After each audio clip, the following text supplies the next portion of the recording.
Bonjour, je suis Kalinka, j'ai 35 ans, je suis ivoirienne. Je suis la gérante de la fabrique de Gofloto et je vous invite à découvrir mon activité dans ce nouvel épisode d'Au cœur du business. Allez, suivez-moi.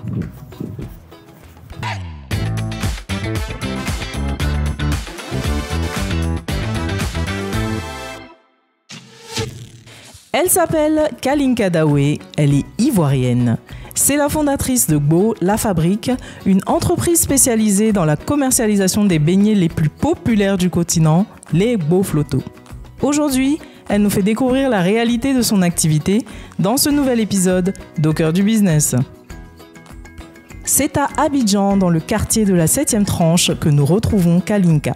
Elle nous a donné rendez-vous dans un petit jardin municipal où se trouve son conteneur et nous explique comment tout a démarré. J'ai décidé de me lancer dans la vente de Gofloto. D'abord, c'était en 2021 parce que je suis une passionnée de Gofloto. J'adore les beignets et j'avais envie de travailler en tant qu'entrepreneur ivoirienne un produit local. Donc c'est comme ça que j'ai décidé de travailler le Gofloto et d'essayer de lui apporter un nouveau souffle afin que ce soit un produit qui puisse être international. Tout abandonner pour vendre des Gofloto était une évidence pour la jeune entrepreneur. Mais son plus gros défi reste de faire accepter le Gofloto comme un produit premium qui peut se manger et être acheté dans un cadre différent de celui de la vendeuse en bordure de route. Je me suis lancée dans ce business avec une très petite somme. Alors je ne pourrais pas l'évaluer aujourd'hui, mais ça représente en tout cas l'achat du matériel pour faire des beignets. Donc quand je dis le matériel, je veux dire une poêle, de l'huile, de la farine et tout ce qu'il faut pour pouvoir lancer mon premier beignet. Avec 50 000, j'ai commencé mon activité de beignet. Kalinka Daoué a accepté de laisser derrière elle une carrière prometteuse dans le marketing pour se lancer à temps plein dans la vente de Gofloto. Avant de me lancer dans la vente de Gofloto, je travaillais pour une entreprise de marketing que j'avais moi-même développée. Donc c'est en me rendant compte que j'avais envie de développer d'autres activités que je me suis lancée dans la vente des Gofloto. Tout abandonner pour vendre des Gofloto était une évidence pour la jeune entrepreneur. Mais son plus gros défi reste de faire accepter le Gofloto comme un produit premium qui peut se manger et être acheté dans un cadre différent de celui de la vendeuse en bordure de route. Alors, ce qui me différencie des autres vendeuses de Gofloto dans la rue, alors de prime abord, ce sera bien sûr le côté hygiénique. Et à la fabrique, nous avons essayé de proposer des beignets différents. Donc on a des beignets qui sont par exemple aux pépites de chocolat, on a des beignets qui sont aromatisés, donc on en a à l'orange, à la cannelle, et on fait aussi des Gofloto en version salée. Voilà, donc je parle bien de Gofloto en version salée et pas d'aller-retour. Je ne sais pas si j'ai compris que c'est ce que je devais faire, mais en fait, je suis entrepreneur dans l'âme, donc je dirais plutôt que c'est une activité que j'avais envie de développer, comme j'ai dit, pour valoriser un produit de chez nous. Donc c'est comme ça que j'ai choisi de me lancer dans cette activité. Il aura fallu convaincre son entourage du bien fondé de son projet. Ma famille et mon entourage ont réagi de façon diverse. Alors surtout, il y avait de l'étonnement. Je pense qu'en Côte d'Ivoire, on ne valorise pas suffisamment notre culture. Je suis navrée de le dire, mais c'est un constat que je fais. Donc mes parents étaient un peu choqués de se dire que j'allais vendre des Gofloto. Je pense qu'ils avaient tous à l'esprit l'image de la vendeuse de Gofloto au coin de la rue. Donc ça a été un peu difficile de leur faire accepter, mais avec le temps, ils ont compris qu'il y avait un certain travail que je voulais faire derrière et que j'avais envie d'amener un souffle nouveau à notre beignet national. Mais ils ont aussi été convaincus du sérieux de mon activité quand ils ont vu que j'ai lancé mon conteneur, la fabrique de Beauflotto. Donc je vous invite. Son conteneur vente lui aura permis de matérialiser ses aspirations. Elle nous raconte comment elle a pu s'installer et les démarches à faire pour occuper un tel espace.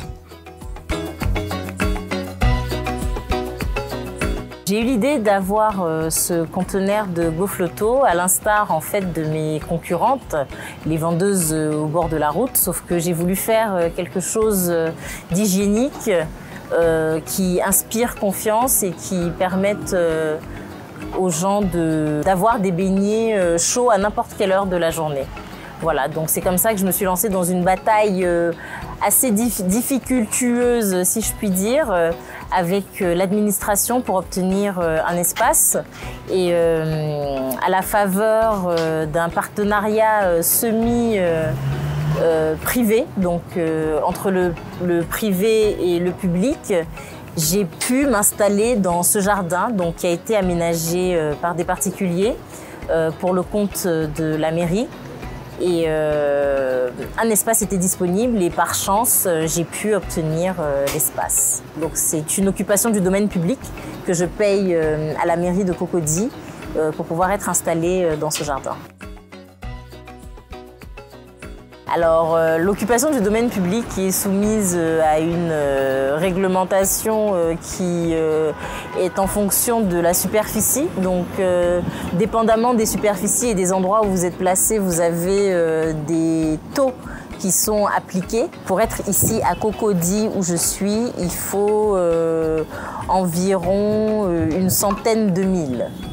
En plus du conteneur, elle propose également un service traiteur et la livraison à domicile. Ce sont d'ailleurs ces deux pôles d'activité qui lui rapportent le plus.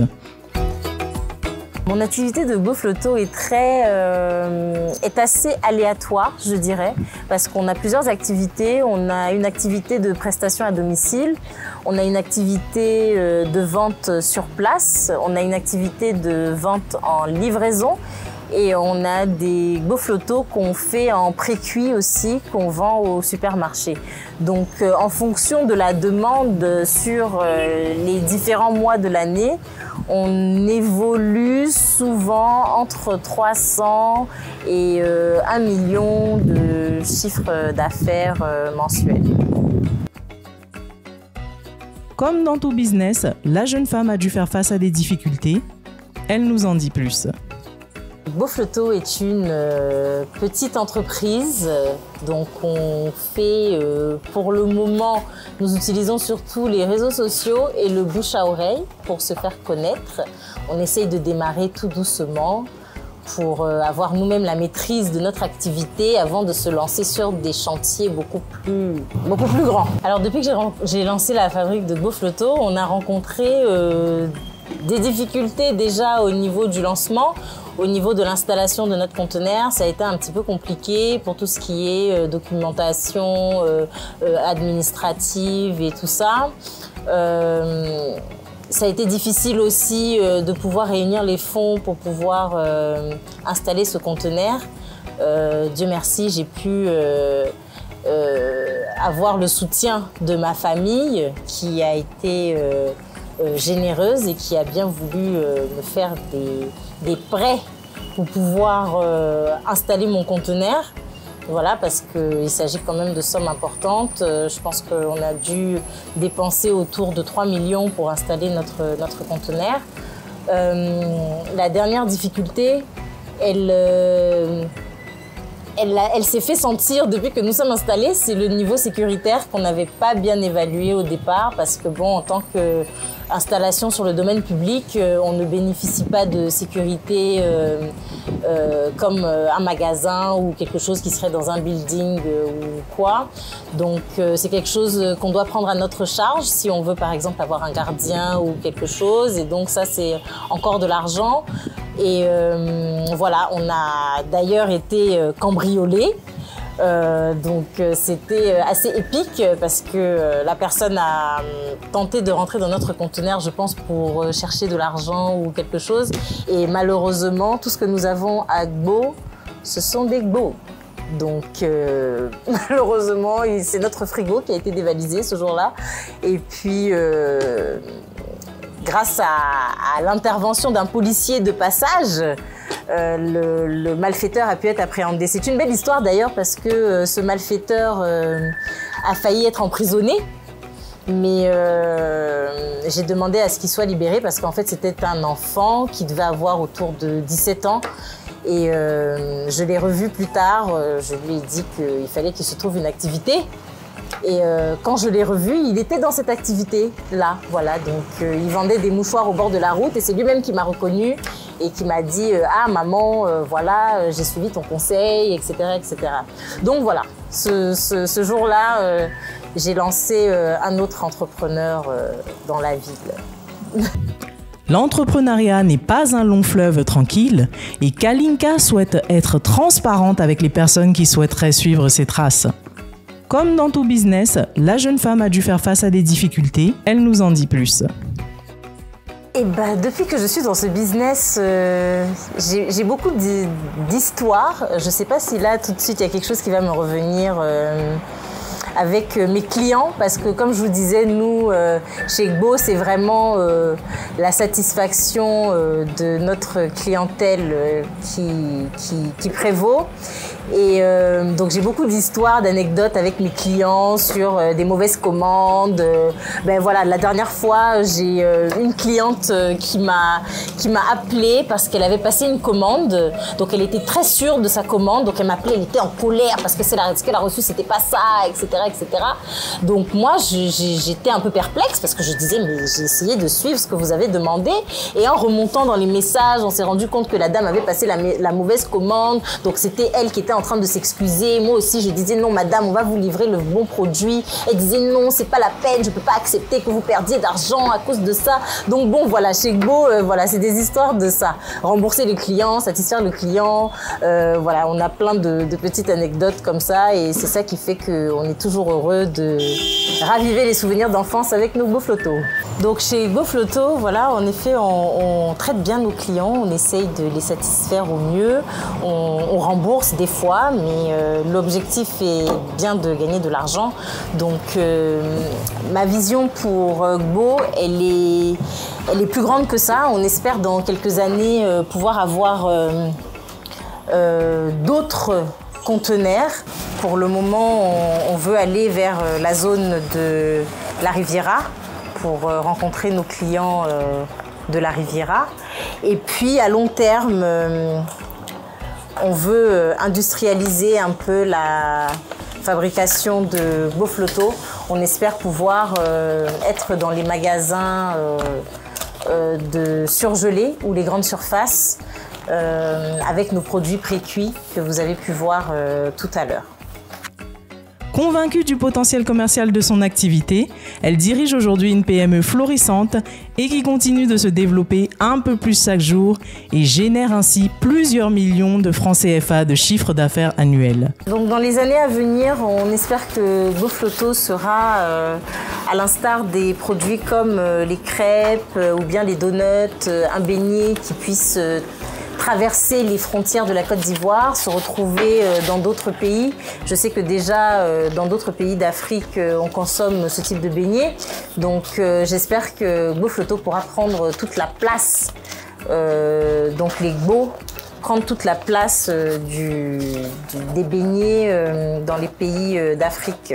Et enfin, avec nos produits surgelés, comme vous les avez vus tout à l'heure, on espère être présent dans les grandes surfaces, dans les magasins, dans les supermarchés spécialisés en surgelés et donc aller vers une industrialisation du beignet national qui pourra traverser les frontières de la Côte d'Ivoire. Retenez que Kalinka Dawe a accepté de laisser derrière elle une carrière prometteuse dans le marketing pour se lancer à temps plein dans la vente de GoFloto.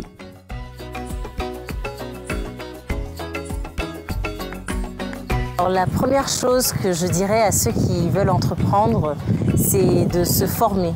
J'ai obtenu en 2012 un master en entrepreneuriat et en développement d'entreprise. Donc création d'entreprise, c'est comme ça que je me lance dans l'entrepreneuriat parce que malheureusement, il y a beaucoup d'idées reçues sur l'entrepreneuriat. Souvent, les gens pensent qu'il est plus facile d'être entrepreneur que d'être salarié, alors que c'est tout le contraire. Il faut savoir qu'en tant qu'entrepreneur, on ne compte pas ses heures et il faut être super polyvalent. La deuxième chose que je dirais aux entrepreneurs, c'est de toujours penser dans la mesure de leurs moyens. C'est-à-dire que ne pas mettre les finances en avant pour développer un projet, savoir développer et construire son idée en fonction des besoins qu'on dispose pour la faire grandir. Parce que le plus important, c'est de commencer. Convaincue du potentiel commercial de son activité, elle dirige aujourd'hui une PME florissante et qui continue de se développer un peu plus chaque jour et génère ainsi plusieurs millions de francs CFA de chiffre d'affaires annuel. Alors, vous attendez quoi pour vous lancer? Merci de nous avoir suivis et à très bientôt dans un prochain épisode d'Au cœur du business. Au cœur du business, on est ensemble!